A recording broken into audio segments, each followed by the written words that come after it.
Okay, let's go on to customizing our GDS TDS. This should be fairly simple. In order to touch any of the qualification details, you need to turn it off. Now, the tool is at your mercy. This means you can customize anything in here and you are responsible for it. The app does not optimize anything here. It'll just take whatever you tell it. So the very first thing we want to do is we want to change our maximum GDS and TDS. And if you recall, I did say that we are maxed out by GDS. So if I were to change the TDS to 50%, it will not do anything because I haven't even reached it. I'm at 40% TDS. So if you see something not changing, just keep in mind that it probably doesn't have to. However, our GDS is 39% actual and our max is 39. So if I were to change this to 42%, I should see a significant difference. Cool. So now it reached up to 42%.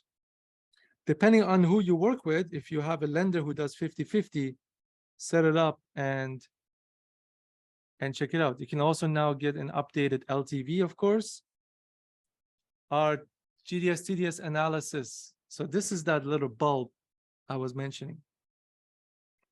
So if you tap it, you get some real cool stuff. You get a whole breakdown of the math that we used in order to calculate the GDS. In addition, with all the details of the income, the expenses, and you also get the equation right here. So you can verify, hey, you are at 39%. So let's quickly go through this. So this is my annual income. So my total income is 120. Because you can have rental income, it has a section on its own. Home expenses, property taxes were $3,287 annual. So all these numbers are annual. It says right here. Condo fees, we use 50% of the condo fees, and this number is 50% of the condo fees. Heating costs, I believe it was $100 a month, so $1,200 makes sense. Mortgage payments is at $699, so that's the MQR that we use. It comes up to be $39,000 for the entire year. Let's move on to TDS. So just a swipe over. TDS was at 40, so let's see how it looks like here. We got your income here. We got the same home expenses. Nothing has changed. But one other additional parameter to the TDS is all your liabilities, all your other debts. And you can see that there was a Visa, $5,000, and it was, and we used 3% of the balance. That's annual, so 1,800, and the formula below TDS is this. It's very simple, but also very powerful. If you ever want to know how the numbers came together, tap on the little box and try to read through that, and then you'll see how the numbers came out to be. Let's spice up that analysis screen a little bit more with other stuff. So I'm just going to briefly move over to the subject area here. Now, this is not a rental. So let's just make it a rental. Tap on the not a rental. It's a rental. And let's add in some rental income. Let's do $1,000.